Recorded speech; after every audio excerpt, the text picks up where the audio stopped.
How to know if she's the one to marry. So like and share this video. So yeah, I got a question from someone yesterday, and he was saying that he's been chatting with this girl online, did a couple of video calls, met her in person a couple of weeks ago for the first time, and this been going on for like a year. And you know, they made plans to meet up again. This time, I think the first time they met in Vegas. She's from overseas somewhere.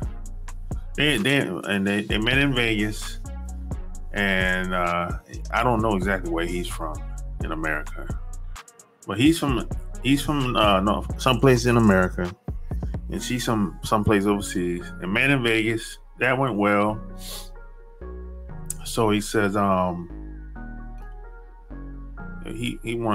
he's thinking about taking things to the next level. So he said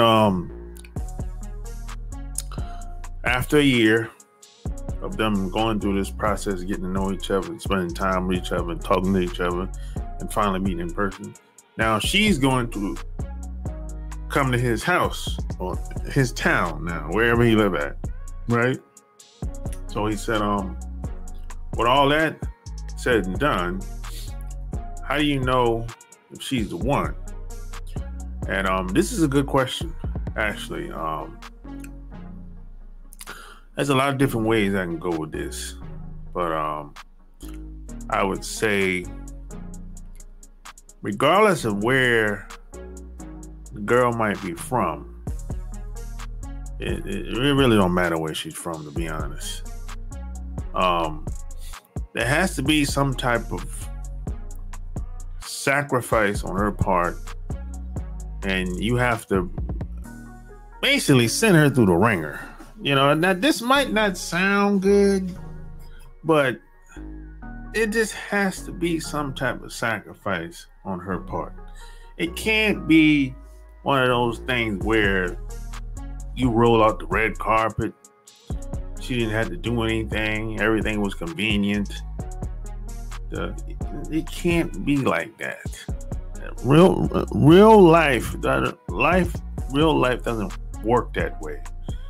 She's gonna have to do something. It ain't enough to just you pay for all the plane tickets and transportation, and she didn't have to do anything. She didn't have to pay no money. She didn't have to work no overtime to make no extra money. It's like you probably went to where she was at, where she from the whole time. She didn't have to drive nowhere or doing no. She's gonna have to do something outside of her comfort zone to show me that she really wants to make this work with us together. That's what it has to be. That's what it's gonna really come down to at the end of the day. You know what I'm saying? And that has to be established. And she has to decide that to do that, want to take part in that. It ain't just enough to you just paying all the, let's say, okay, let's just assume, well, it's no assumption. If she lives overseas, she's gonna have to go through the immigration process if she wants to move over here, if that's the case. So that takes money. You have to pay. You got the paperwork. You got to fill out the paperwork, and someone has to pay that money. It's either him or her. You know. So she's gonna have to pay some of that on her side in her country, wherever she's at. Whether it's to take a physical, whether it's to turn in some type of paperwork, that stuff has to be paid for on either side, either on the U.S. government side or on her country side. So there's a price to pay to be together. That's what I'm saying. And that's the first sign that you have to look for. What is she willing to sacrifice? What is she willing to do so y'all can be together, to come as one under the same roof and start a family? How bad does she really want it? It doesn't matter where she from, how she was raised. None of that matters. How bad does she really want it at the end of the day? We can sit here and say, oh, she don't speak the language and all this, and I don't know you put all that, none of that matters.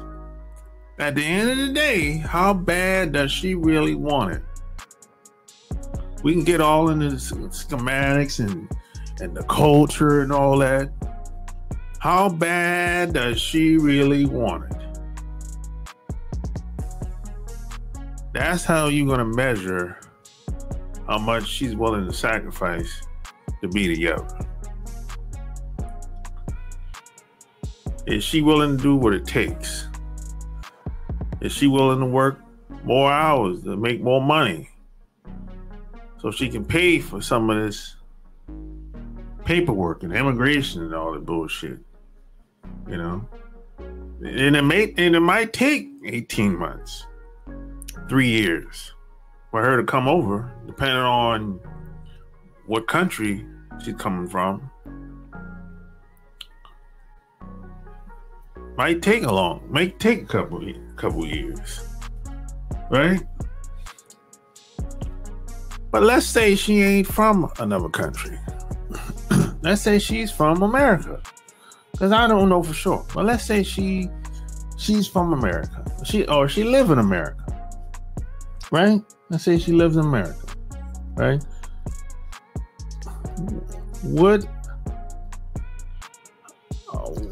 What is she willing to sacrifice to be with you? I mean, how does she bring more value into your life?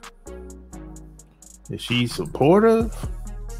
Is she taking more than she's bringing in? Is she a damn headache or a liability? Does she add to the family, the nucleus, whatever you got going on? Does she make things easier or more difficult? Does she have medical problems? I can go deep with this. Does she have medical problems that you might not know about? Or some type of psychological problems you might not know about? Oh yeah, boy, a lot of women have psychological problems out here.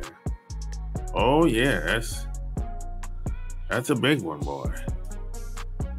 You know, that's a big one. You know, there's a reason why a lot of women, when they get close to being in a relationship with somebody, or when they get in a relationship with a guy,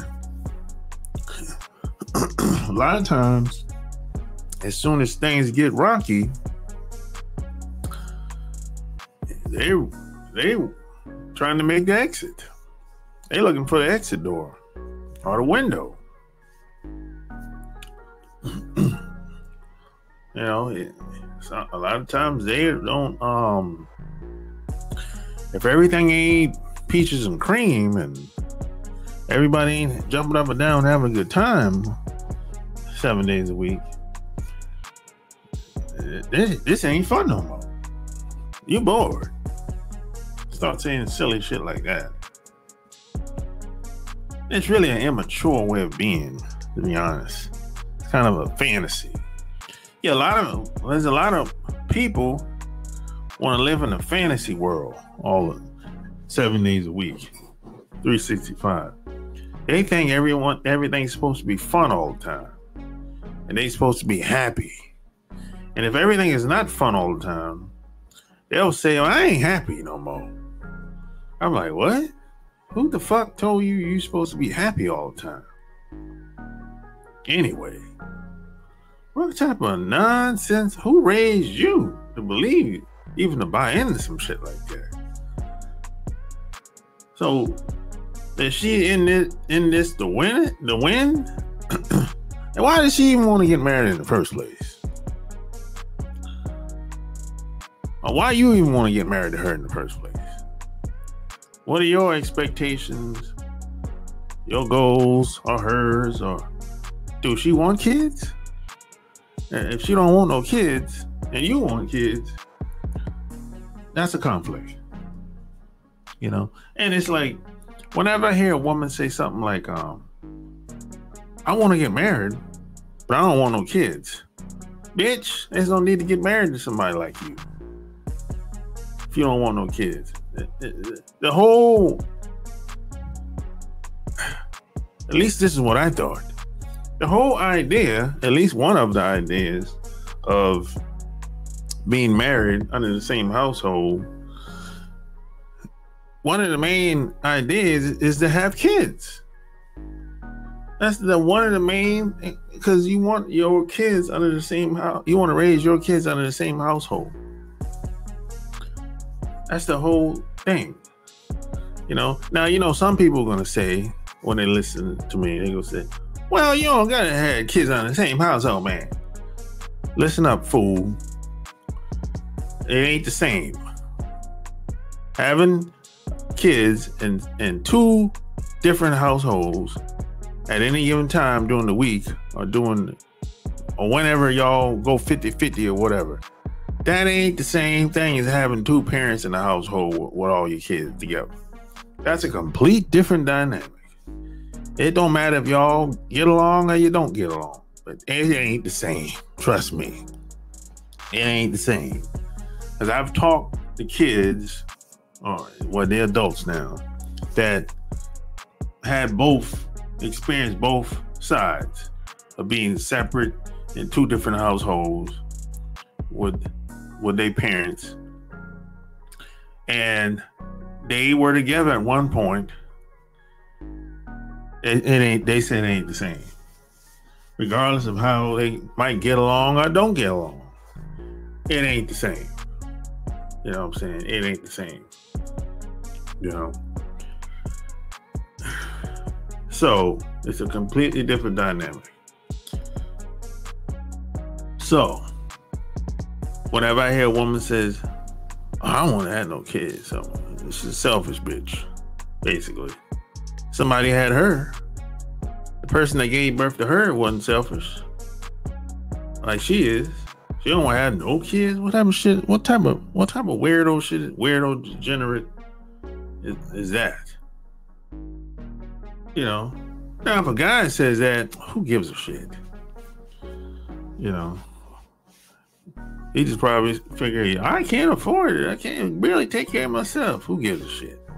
If a woman says that, that's some other shit. That's some other shit right there, boy. You know. Now, should every woman have kids? No. I understand that. But if a woman says she don't want no kids, but you might look at her like, damn, she'd be a great mother. But she says, nah, I don't want none, never want none. That's some degenerate type shit right there. She might have some psychological issues. Who knows? But something that's not normal. That's all I'm trying to say. You know. So what is this woman willing to sacrifice? Her money? Time? Inconvenience? To be with you? How bad does she really want it? How bad? Have you ever seen her angry? This is a big one. Have you ever seen her under pressure? What happens if she's under pressure? Does she get angry at you and everybody around her? They say pressure busts pipes.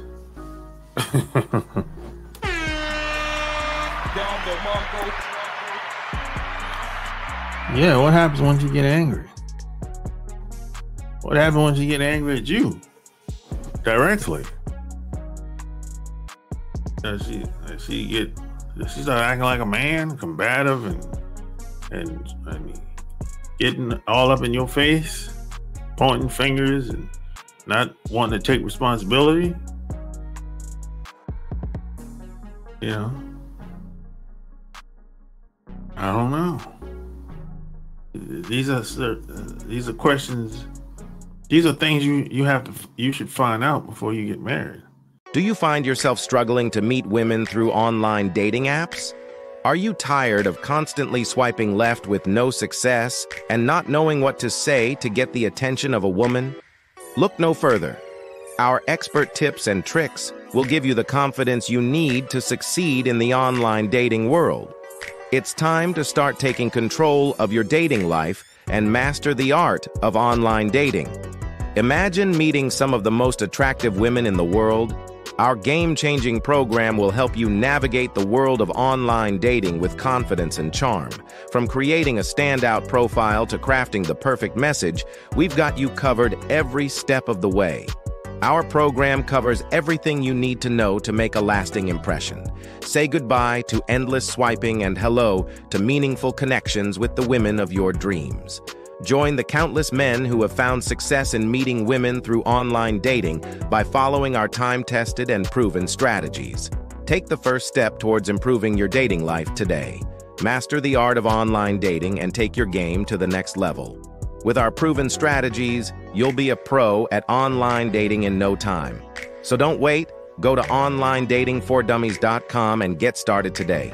And take control of your dating life, and you'll be light years ahead of most men with our groundbreaking program. Get ready to swipe right with confidence and watch your success explode. So don't wait. Get started today by going to onlinedatingfordummies.com and take the first step towards finding your perfect match. You know, how was her relationship with her parents? I mean, her parents, if they're still alive. Some people's parents have, passed away, transitioned, or whatever. But how was her relationship with her mom and dad? You know, now some of this you'll be able to tell by how she interacts with you over time. You can't fake it forever. God damn. You know what I'm saying? You can't fake it forever. Nobody, you can't fake it forever. The signs are there. A lot of times, a lot of guys are so undisciplined. They take things on face value on the surface. They get caught up in beauty and booty. And they get manipulated through sex. So that's all I'm gonna say good. I'm gonna say a lot of, but probably I'm gonna say good over 50% of women, that's all they really have is sex. That's like their trump card. And that's where a lot of guys get caught up, because a lot of these women that are good at manipulating guys, they know that guys get caught up in the sex. So they'll use sex as a weapon. They weaponize the sex to manipulate guys and have guys kind of in the blind and not really know what's going on. And they'll try to separate the guy from his friends and family, and he'll be secluded and kind of be in a bubble and not really understand what's really going on. She'll be all controlling all of a sudden. All of a sudden, he can't talk to nobody, can't go visit nobody, can't do nothing. He got to sneak off to see his classmates or friends or family. That's because she know basically all she got is sex. That's it. It's really nothing else left to her. And you can't get married to nobody like that. If you get married to somebody like that, that relationship is going to crash and burn. It's not going to last long term because it wasn't built on anything. It didn't have a solid foundation. It started off as a lie, basically. And because a lot of guys are, a lot of guys don't know how to pick the right woman for them. They don't know how to do it. They get caught up in the beauty and booty, beauty and buns. She got a nice face, big butt, and a smile. That's usually the extent of what wifey is for most guys, I would say. Yeah, if you can get past, if the guy can get past, if a girl can get past the looks, that's 80% of the game right there. Anything else, he'll pretty much give her a pass. If he likes how she looks, it has to be something really bad for the average guy to not look over. That's what I would say. It has to be something outrageous, like she was a prostitute or some shit like that. A drug addict, there'll be something like that. Or she done fuck one of his buddies. He found out about it. It'll be something where he would be embarrassed if people found out about it. Maybe she had a threesome, or the football team ran train on her. It was something like that. That's when he'll be like, oh my God, I can't marry her. I have to fall back. It'll be something like that, But those are outrageous cases. So that's why I say 80% of the battle is based on how she looks. Unfortunately, it shouldn't be that way, but that's how most guys are. Most guys don't look deep before they leap. Most guys judge women on the surface. And a lot of women know this and understand this, and they weaponize it, and they take advantage of a lot of guys. I'm not saying it's right, but that's usually how it goes. So don't look deep before you leap. Don't get caught up in the look. Everyone I like having a good time, just like you like having a good time. I like sex just as much as you like having sex, or the next man. But don't let the main thing stay the main thing. That's all I'm saying. That's all I'm saying. And you can get sex anywhere. There's nothing unique about it. I mean, okay. Maybe the person is unique. Okay, I'll give you that. But the act of sex itself is not unique. It might be special because of the person you're dealing with. I get that. But the act of sex itself is not unique. People have been having sex since, I don't know, forever. That's how we got here.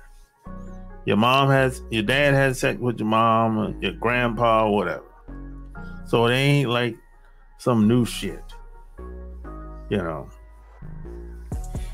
Sure, you can have a bond with a woman. Yeah, a man and a woman, and that makes it special. Of course, yeah. But see, a lot of times, the woman that a lot of us are dealing with, they don't feel anything for us. And that's a mistake right there. She don't really feel anything. Everything is just transactional. You do this, if you do this, if he do this, I'll do that. That's transactional. You don't want a relationship like that. It's transaction, everything. If he do this, I do that. You know what I'm saying? If he take care of me, pay all the bills, I do whatever you want. See, you don't want that. That's a transactional relationship. That's like, borderline. Well, some people would say that's hoeing. Yeah, I can see that. Why they would say that? Because everything is transactional. And as soon as the guy loses his job, that broad gonna be looking to get up out of there. You know, she looking for a parachute as soon as the guy loses his job. If the relationship is built on transaction and she don't feel anything for him, and the reason why she's easy to leave when you didn't put much in. This is why I say, how much is she willing to sacrifice?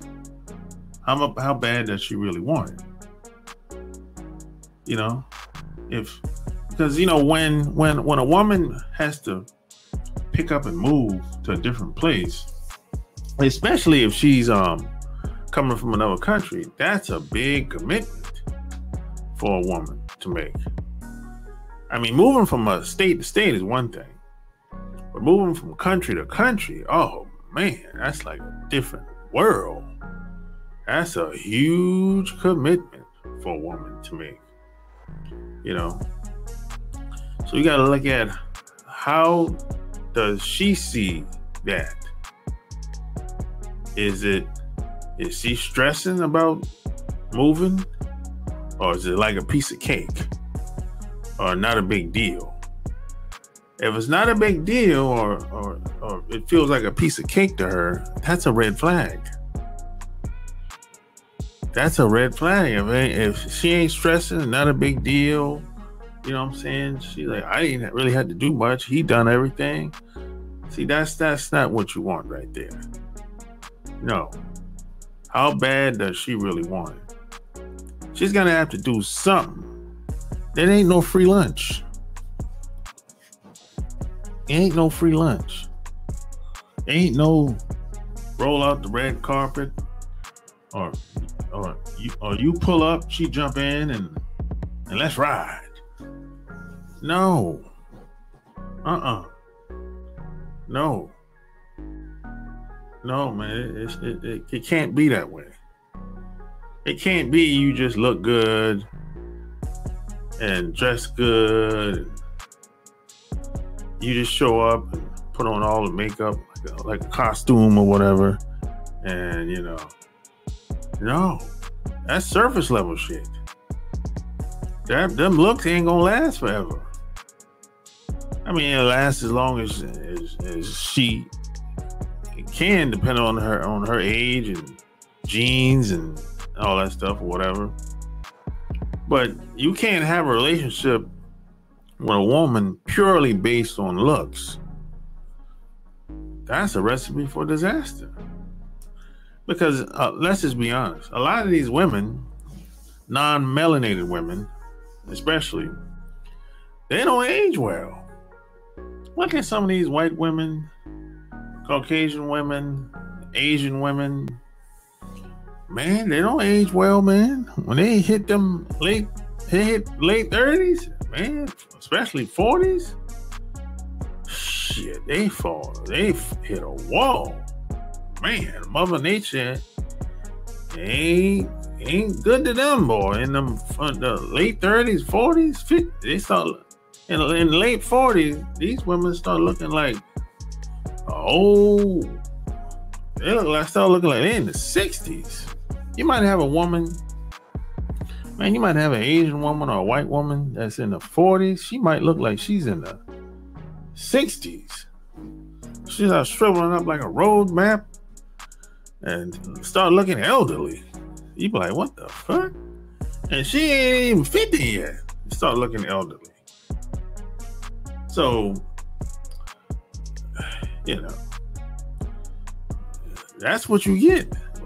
I mean, it ain't their fault. That's just what it is. You know?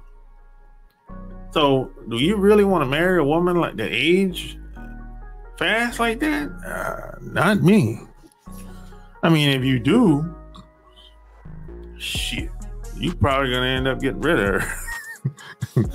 I'm not saying that's right, but you might not get rid of her, but you gonna have another bitch on the side. I tell you that much.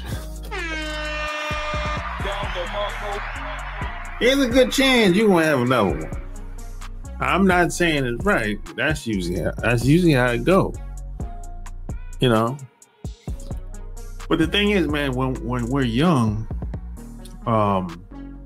we tend to be very undisciplined. And we don't know what we don't know when we're in the 20s. We don't know unless somebody tells us. I know I didn't. The stuff that I talk about today, I didn't know all of this shit when I was in the 20s. It's no way I could have known. I was too young and inexperienced. And I didn't have anybody around me to tell me any different. So that's just how it is. So we make a lot of mistakes when we're in the 20s, and a lot of times we have to pay for it when we're in the 30s and 40s and 50s. You know what I'm saying? But that's okay. You live and learn, and you try not to make the same mistake twice or 3 times. And you just make the best of it, and that's just a part of life. But how bad does she really want it? If she's the one, she's gonna have to show and prove. At the end of the day, got to show and prove. It ain't enough to just talk about it and sending texts and emails, revealing her love and commitment to you, and telling you how fine you are and handsome and all that shit. She's gonna have to show and prove. She's gonna have to show you that she mean what she says. That's what it is. She gotta talk it like she walk it. Talk it like she walk it. Talk it like she walk it. So hey, if you like this video, check out my Patreon, and you probably like some of my stuff over there. So join the community. Don't cheat yourself, treat yourself. So until next time, I'm out. Peace.